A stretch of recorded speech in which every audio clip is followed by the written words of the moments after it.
శ్రీమన్మహాభారతము 712వ రోజు. ఓం అస్మద్గురుభ్యో నమః. నారాయణం నమస్కృత్య నరం చైవ నరోత్తమం దేవీం సరస్వతీం వ్యాసం తతో జయం ఉదీరయేత్.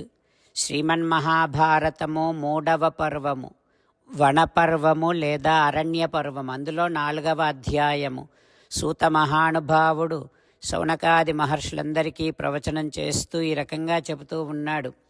ఓ మహర్షులారా, వైశంపాయన మహర్షి జనమేజయ మహారాజుకు శ్రీమన్మహాభారతాన్ని ఉపదేశం చేస్తూ ఇలా చెబుతూ ఉన్నాడు. ఓ రాజా, విదురుడు ధృతరాష్ట్ర మహారాజుతో ఈ రకంగా అంటూ ఉన్నాడు. ఓ రాజా, కురువంశాన్ని నాశనము చేసేటటువంటి దుర్యోధనుడిని ఆనాడే దుర్యోధనుడు పుట్టగానే విడిచిపెట్టమని నీకు చెప్పాను, కానీ నువ్వు దానిని ఆచరించలేదు. కనీసము ఇప్పటికైనా నేను చెప్పేది చెయ్యకపోతే చాలా బాధపడాల్సి ఉంటుంది.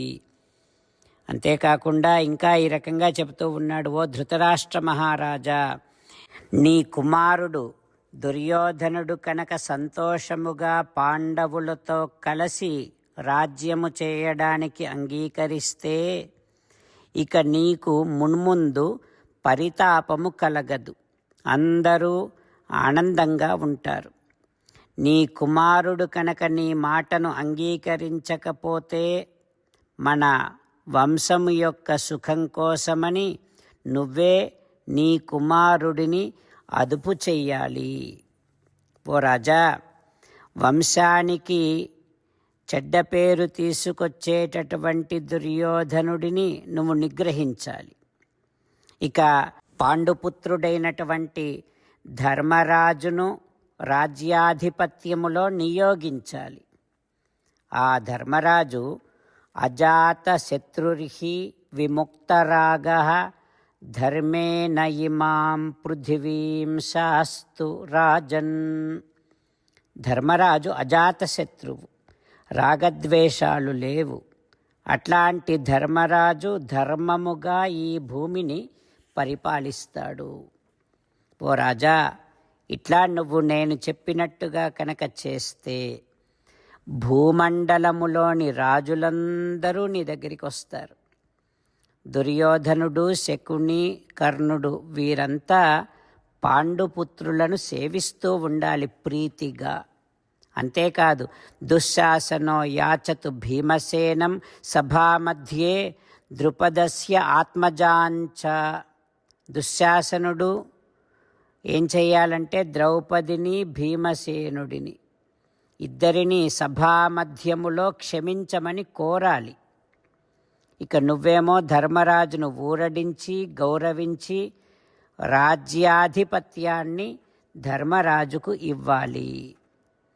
ఓ ధృతరాష్ట్ర మహారాజా, నువ్వు అడిగావు కనుక నేను నీకు ఏం చెయ్యాలో చెబుతూ ఉన్నాను.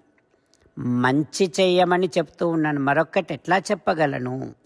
ఇట్లా చేస్తే నువ్వు కృతకృత్యుడవు అవుతావు అని విదురుడు చెప్పగానే ధృతరాష్ట్రుడు ఈ రకంగా అంటూ ఉన్నాడు. ఓ విదురా, ఈ సభలో నువ్వు ఇప్పటి వరకు చెప్పినటువంటి విషయాలు, పాండవులను గురించి నన్ను గురించి చెప్పినటువంటి విషయాలు ఎట్లా అనిపిస్తున్నాయంటే పాండవులకు హితముగా, నా కుమారులకు అహితముగా ఉన్నాయి. ఇవన్నీ నువ్వు చెప్పినవన్నీ పాండవుల కోసమే అన్నట్టుగా ఉన్నాయి.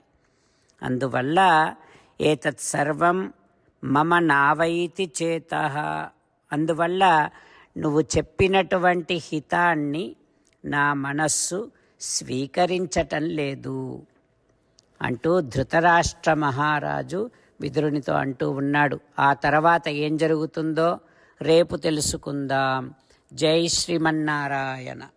జై శ్రీమన్నారాయణ. అమ్మా నాన్నలకు సాష్టాంగ నమస్కారం చేద్దాం. మన ఆచార్యవర్యుల శ్రీచరణారవిందములకు సాష్టాంగ నమస్కారం చేద్దాం. శ్రీ వేదవ్యాస మహర్షుల వారి దివ్య పాదారవిందములకు సాష్టాంగ నమస్కారం చేద్దాం. శ్రీ విఘ్నేశ్వర స్వామి వారి శ్రీచరణారవిందములకు సాష్టాంగ నమస్కారం చేద్దాం. శ్రీమన్మహాభారత గ్రంథరాజమునకు శిరస్సు వంచి నమస్కరిద్దాం.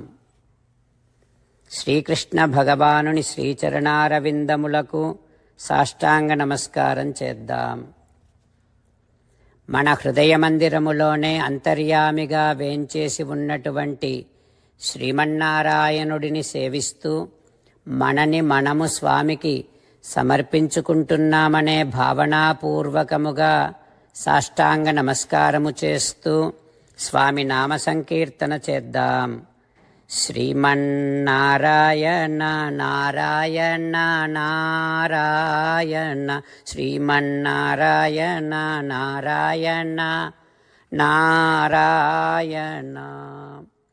శ్రీమన్నారాయణుడే శ్రీకృష్ణ భగవానుడిగా వచ్చి మనందరికీ భగవద్గీతను ఇచ్చి మనందరినీ ఒక 8 పనులు చేయమని చెబుతూ ఉన్నాడు. అందుకని భగవన్ తప్పకుండా చేస్తామంటూ మనం ప్రతిరోజు ఈ రకంగా మాట ఇద్దాం. హో శ్రీమన్నారాయణ కరిష్యే వచనం తవ సర్వం శ్రీకృష్ణార్పణమస్తు. జై శ్రీమన్నారాయణ. జై శ్రీమన్నారాయణ. భక్తులకు ప్రత్యేకమైనటువంటి విజ్ఞాపన. మీకు అన్ని విషయాలలో వెంటనే మంచి ఫలితాలు రావాలి అనంటే ప్రతిరోజు 1 నిమిషం వెచ్చించి నారాయణాస్త్రాన్ని చదవండి. ఇక మీకు తిరిగే ఉండదు. నారాయణాస్త్రాన్ని పొందడానికి మీరేం చేయాలంటే నారాయణాస్త్రం అనే వెబ్సైట్కి వెళ్ళి మీ పేరు మీ ఈమెయిల్ ఇస్తే మీ ఈమెయిల్కి నారాయణాస్త్రం PDF వస్తుంది. అందులో ఒక రామాయణ శ్లోకం, ఒక గీతా శ్లోకం, ఒక విష్ణునామం ఉంటాయి. ఆ 3 కలిపి నారాయణాస్త్రం అంటాం. ప్రతి ఒక్కరికి వేరువేరు శ్లోకాలను ఇస్తున్నాం. ఆ రకంగా ఎవరి శ్లోకాన్ని వారు ప్రతిరోజు తప్పనిసరిగా చదవటం వలన ప్రతిరోజు ప్రతి 24,000 భక్తులతో ఒకసారి సంపూర్ణ రామాయణ పారాయణ, 33 సార్లు శ్రీమద్ భగవద్గీత పారాయణ, 24 సార్లు శ్రీ విష్ణు సహస్రనామ స్తోత్ర పారాయణ జరుగుతుంది. ప్రతి ఒక్కరికి అంతటి విశేష ఫలితము ప్రతిరోజు లభిస్తుంది.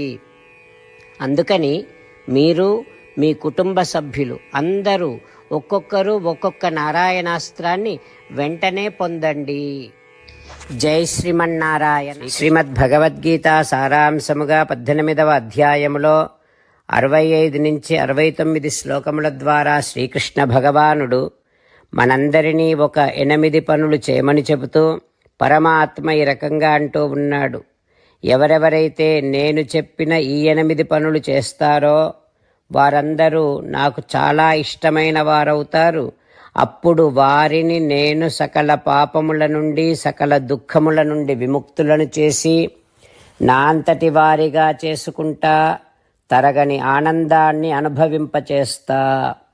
నిజమే చెబుతున్నా, ప్రమాణము చేసి చెబుతున్నా అంటూ సాక్షాత్తుగా దేవదేవుడైన శ్రీమన్నారాయణుడైన శ్రీకృష్ణ భగవానుడే మనను ఈ 8 పనులు చేయమని చెబుతూ ఉన్నాడు కనుక హో శ్రీమన్నారాయణ కరిష్యే వచనం తవ తప్పకుండా చేస్తా, నువ్వు చెప్పినట్టే చేస్తా అంటూ మనం ప్రతిరోజు దేవదేవుడైన శ్రీమన్నారాయణుడికి ఈ రకంగా మాట ఇద్దాం. హో శ్రీమన్నారాయణ నువ్వు చెప్పినట్టే నేను నిన్నే సంతతము ధ్యానము చేస్తూ ఉంటా. హో శ్రీమన్నారాయణ నువ్వు చెప్పినట్టే నేను నీ భక్తుడిగానే ఉంటా. హో శ్రీమన్నారాయణ నువ్వు చెయ్యమన్నట్టే నేను నా విధులను కర్తవ్యాలను నీ సేవగా నీ తృప్తి కోసమనే సక్రమంగా నిర్వర్తిస్తూ ఉంటా. హో శ్రీమన్నారాయణ నువ్వు చెప్పినట్టే నేను నీవాడిని అనే మహావిశ్వాసాన్ని సంతతము కలిగి ఉంటూ నా హృదయములో నీకే నమస్కరిస్తూ ఉంటా. హో శ్రీమన్నారాయణ మామేకం శరణం వ్రజ, నన్నొక్కడిని మాత్రమే శరణు వేడుకో అని నువ్వే అన్నావు కనుక నేను నిన్ను ఒక్కడిని మాత్రమే శరణు వేడుకుంటా. హో శ్రీమన్నారాయణ మా శుచః, ఇక దుఃఖించకు అని నువ్వే నాకు భరోసా ఇస్తూ ఉన్నావు కనుక నేను ఇక దుఃఖించను.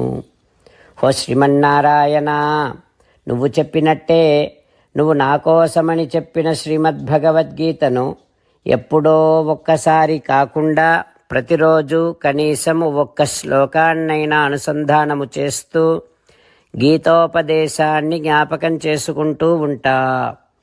హో శ్రీమన్నారాయణ, నువ్వు చెప్పినట్టే నువ్వందరి కోసమని చెప్పిన శ్రీమద్భగవద్గీతను తెలియని భక్తులందరికీ తెలియచేసే నా వంతు ప్రయత్నాన్ని నిరంతరము కొనసాగిస్తూనే ఉంటా. హో శ్రీమన్నారాయణ, నేను నువ్వు చెప్పినట్టే చేస్తా, నీకు నచ్చినట్టే ప్రవర్తిస్తా, నీకోసమే పని చేస్తూ ఉంటా. కరిష్యే వచనం తవ. సర్వం శ్రీకృష్ణార్పణమస్తు. జై శ్రీమన్నారాయణ.